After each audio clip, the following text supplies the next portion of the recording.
राधे राधे मेरे प्यारे भाइयों। आप बिगनर हो, आप नए हो, प्लान कर रहे हो गाड़ी लाने का।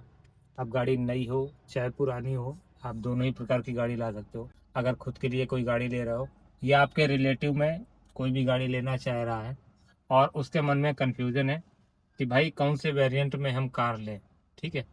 अगर छोटी कार के बारे में सोच रहे हो, मिनी या सेडान के बारे में, तो इस समय दो ही ऑप्शन बेस्ट रहेंगे, पेट्रोल या पेट्रोल प्लस सीएनजी। सीएनजी की जो गाड़ी होती है वो पेट्रोल तो कंपलसरी होती ही होती है, उसके बाद सीएनजी का ऑप्शन होता है। तो आपके लिए कौन सी बेस्ट रहेगी उसके बारे में बता दें। अगर एसयूवी की तरफ जा रहा है तो भाई डीजल वगैरह आप देख लीजिएगा। और इलेक्ट्रिक के बारे में तो अभी हम सजेशन आपको नहीं देंगे, अभी जगह जगह हम लोग को सुविधाएं नहीं है, चार्जिंग पॉइंट नहीं लगा रखे हैं जगह जगह, फास्ट चार्जर और स्लो चार्जर घर में चार्ज करना पड़ता है। कुछ लोगों के यहाँ घर में जगह भी पार्किंग की नहीं होती है, तो घर में चार्ज भी करना पॉसिबल नहीं होता। कैटेगरी को मैं छोड़ देता हूँ। और छोटी कार आप लेना चाह रहे हो तो भाई डीजल गाड़ियाँ तो आनी बंद हो गई, आप लोगों को पता ही है। लगभग मारुति ने या फिर हुंडई ने या दूसरी और कंपनियों ने हीरो 6 की वजह से, यूरिया जब से आने लगा है उसकी वजह से डीजल गाड़ी भी बंद कर दी है। या सीवी कैटेगरी में जाओगे आप, या कुछ अच्छे ब्रांड हैं जो डीजल में अभी गाड़ियाँ प्रोवाइड करा रहे हैं, लेकिन आने वाले समय में वो भी ज़्यादा उनका लॉन्ग टाइम नहीं रहेगा। और उसका रजिस्ट्रेशन डेट जो मिलता है, पीरियड मिलता है हम लोगों को, वो 10 साल का मिलता है। और सीएनजी पेट्रोल या सीएनजी प्लस पेट्रोल का 15 साल का हमको ग्रेस पीरियड मिल जाता है, जो कि हमको चलाने के लिए समय 5 साल हमको ज़्यादा मिल जाता है। तो अब बात यही कर देंगे भाई कि सिर्फ आप पेट्रोल लेना चाह रहे हो या पेट्रोल प्लस सीएनजी लेना चाह रहे हो, तो हम क्राइटेरिया क्या निश्चित करेंगे कि हमको कौन सी गाड़ी लेनी चाहिए, हमारे लिए कौन सी बेस्ट रहेगी। आपको बात करें कीमत में, इन दोनों गाड़ियों की कीमत में लगभग 50,000 से लेके 1 लाख रुपए तक का अंतर रहता है। अगर पेट्रोल वेरिएंट आप ले रहे हो तो 50,000 रुपए से 1 लाख रुपए तक का जो है सस्ता पड़ेगा। और उसी को आप अगर जो सीएनजी प्लस पेट्रोल या पेट्रोल प्लस सीएनजी वेरिएंट में ले रहे हो तो 50,000 रुपए से लगा के 1 लाख रुपए तक महंगा पड़ेगा। वो आप अपने हिसाब से देख लीजिएगा, लेकिन लॉन्ग टर्म के लिए भाई वो बेटर रहेगा सीएनजी गाड़ी। अगर आपकी जो है प्रति महीने की रनिंग जो है हमारी लगभग 2,000 से ऊपर रहती है, अगर एक महीने की रनिंग आपकी 1,000-1,200 है तो आप पेट्रोल की तरफ जाइएगा, क्योंकि पेट्रोल गाड़ी का मेंटेनेंस थोड़ा सा कम रहता है और रीसेल वैल्यू उसकी अच्छी मिल जाएगी, और इंजन की थोड़ी सी लॉन्ग लाइफ होती है। ये चीज़ देख लीजिए, प्लस पॉइंट ये है। और अगर आप पेट्रोल प्लस सीएनजी ले रहे हो तो वो आपके पॉकेट फ्रेंडली रहेगी, अगर आप महीने का 3,000-4,000 किलोमीटर प्लस आप रनिंग करते हो तो, ठीक है। अगर आपका रनिंग कम है तो आपके लिए पेट्रोल गाड़ी बेस्ट है, अगर आपकी रनिंग ज़्यादा है तो आप अपने हिसाब से देख लीजिएगा, फिर आपके लिए सीएनजी ही बेस्ट रहेगी। वैसे यूपी की बात करें भाई तो पेट्रोल और सीएनजी के रेट में कोई ज़्यादा अंतर नहीं है।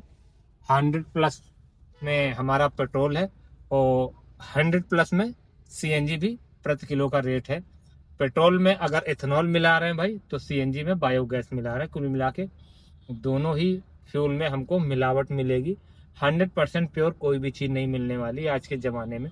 आज की मैं बात करूँ तो मिलावट दोनों में ही आपको मिलेगी, लेकिन सीएनजी आपको बेनिफिट यहाँ पहुँचाएगी कि भाई कहीं ना कहीं प्रति किलोमीटर खर्चा उसका कम आएगा। इधर दिखा दो सीएनजी के, वो सामने जो है सीएनजी का पंप है, लेकिन सीएनजी पे लाइन नहीं है।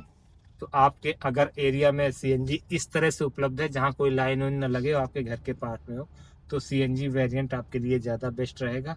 अगर महीने की रनिंग आपकी जो है 1,500-2,000 से ज़्यादा है प्रति महीने की, अगर पर डे की रनिंग हम लोग देखा जाए तो कहीं ना कहीं अगर जो हमारी रनिंग 150 किलोमीटर से ज़्यादा है पर डे का, हम 100 किलोमीटर से ज़्यादा रन कर रहे हैं, तो भाई हमारे लिए सीएनजी बेस्ट रहेगी।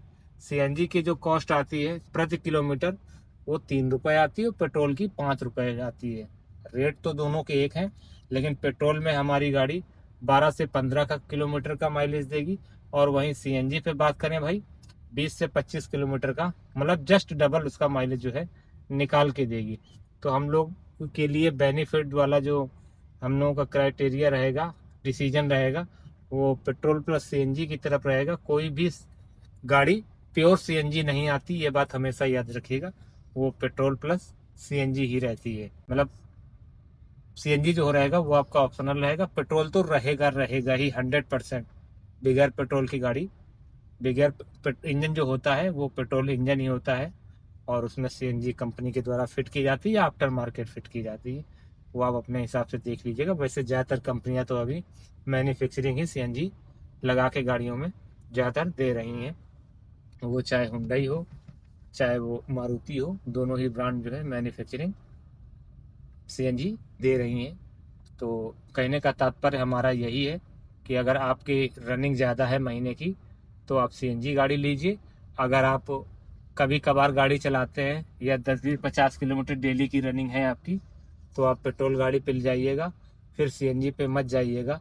उसका कारण ये है कि 50,000 रुपये से लगा के 1 लाख रुपए तक की आपकी गाड़ी तो महंगी पड़ेगी पड़ेगी, और उसके बाद सीएनजी गाड़ी की वैल्यू थोड़ा सा कम हो जाती है, और मार्केट वैल्यू भी उसकी कम रहती है, मेंटेनेंस भी थोड़ा सा सीएनजी का ज़्यादा रहता है, और मार्केट वैल्यू सीएनजी की कम रहती है। इंजन की लॉन्ग लाइफ थोड़ा सा कम हो जाती है, कहीं ना कहीं 10% का अंतर आ जाता है। अगर हम पेट्रोल पे गाड़ी चला रहे हैं तो लगभग 3.5 लाख किलोमीटर फॉर एग्जाम्पल चल रही है, अगर सीएनजी पे चला रहे हैं तो वही गाड़ी 3 लाख किलोमीटर। तो भाइयों कहने का मतलब यही है, अगर आप डेली की रनिंग 100+ किलोमीटर है तो सीएनजी आपके लिए बेस्ट रहेगी।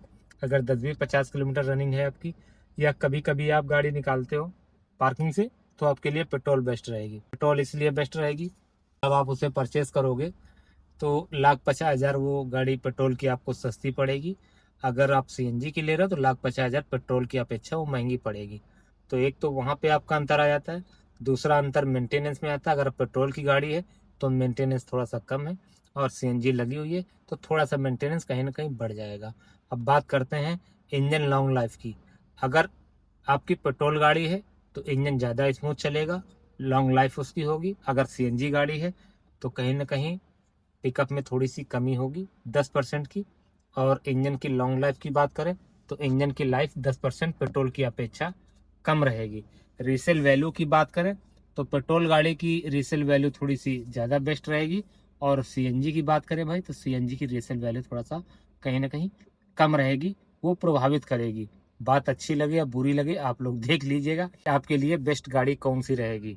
वैसे टैक्सी में कमर्शियल गाड़ी में तो अगर जो कोई देखे तो ज़्यादातर लोग सीएनजी गाड़ी ही रेफर करते हैं, क्योंकि वो गाड़ियाँ डेली की 200 300 400 किलोमीटर रन करती हैं। लेकिन अगर हम पर्सनल यूज के लिए ले रहे हैं, अगर हमारे घर में रनिंग कम है, गाड़ी हमें कम चलानी है, तो पेट्रोल की तरफ जाइएगा। आप गाड़ी नई ले रहे हो या पुरानी ले रहे हो, इससे कोई फ़र्क नहीं पड़ता है, लेकिन फ्यूल के वेरिएंट में ज़रूर फ़र्क पड़ता है। सीएनजी का प्रति किलोमीटर खर्चा लगभग 3 रुपये आएगा, और पेट्रोल का प्रति किलोमीटर खर्चा लगभग 5 रुपये का आएगा। ये आप लोग देख लीजिएगा। हाईवे और लोकल थोड़ा बहुत अंतर ऊपर नीचे आ सकता है। हो सकता है लोकल में सीएनजी का खर्चा 4 रुपये किलोमीटर आए, और पेट्रोल में आप लोकल में चलाते हो तो हो सकता है 6 रुपये प्रति किलोमीटर आए। तो कहीं ना कहीं 2 रुपये प्रति किलोमीटर के हिसाब से आपके पैसे सेविंग होने वाले हैं, अगर आप सीएनजी चला रहे हो तो।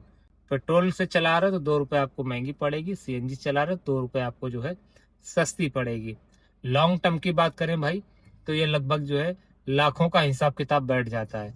अभी वीडियो बहुत ज़्यादा लंबा हो जाएगा, नहीं तो कैलकुलेशन करके मैं दिखाता। अगर आप सीएनजी गाड़ी ले रहे हो या फिर पेट्रोल ले रहे हो, अगर आपकी डेली की रनिंग 150-200-300 किलोमीटर है, तो भाई 1 साल में आपका जो 50,000 रुपये से लगा के 1 लाख रुपए आप इन्वेस्ट कर रहे हो सीएनजी पे, तो आपका पैसा 1 या 1.5 साल में या 2 साल में आपका रिकवर हो जाएगा, निकल जाएगा। कहीं ना कहीं 15 का आपको जो है वैलिडिटी मिलती है आरसी पे गाड़ी की, जो हम आसानी से रोड पे चला सकते हैं। चाहे वो पेट्रोल गाड़ी हो चाहे वो सीएनजी गाड़ी है, दोनों की सेम ही रहने वाली है लाइफ 15 साल के लिए। डीजल की ले रहे हो तो 10 साल की लाइफ रहेगी, फिर स्टैंड हम करवा सकते हैं, बढ़वा सकते हैं। डीजल में भी बढ़ जाती है छोटे शहरों में, और दिल्ली वगैरह ऐसे शहर में जो बड़े शहर हैं तो वहाँ थोड़ा सा प्रॉब्लम हो सकती है, 10 साल बाद आपको गाड़ी बेचनी ही पड़ेगी। और पेट्रोल और सीएनजी की बात करें तो 15 साल की लाइफ होती है, उसके बाद भी 5 साल के लिए बढ़ जाती है। लेकिन छोटे शहरों की बात कर रहा हूँ, हो सकता है बड़े शहर जो हैं, जो मुंबई दिल्ली ऐसे शहर हैं, हो सकता है वहाँ पे डेट ना बढ़ाते हों। तो फिलहाल 15 साल की तो हम लोग को डेट मिलती ही मिलती है समय गाड़ी चलाने के लिए। तो आप लोग देख लीजिएगा कि आपके लिए कौन सी ज़्यादा बेस्ट रहेगी। ज़्यादा अगर रनिंग है सीएनजी आँख मूंद के ले लीजिएगा, अगर आपकी रनिंग कम है तो पेट्रोल की तरफ जाइएगा। फिर सीएनजी का लेना का आपका कोई मतलब नहीं, आपका घाटे का सौदा साबित होगा। तो ये सारी चीज़ें मैंने आपको वीडियो के माध्यम से बताई। अगर कहीं भी हमारी बात आपको सच्ची और अच्छी लगी हो, दिल को छुई हो, तो हमारे चैनल को प्लीज़ सब्सक्राइब कीजिएगा, लाइक कीजिएगा। मिलेंगे किसी नेक्स्ट वीडियो में, तब तक सभी भाइयों को राम राम, जय हिंद, जय भारत।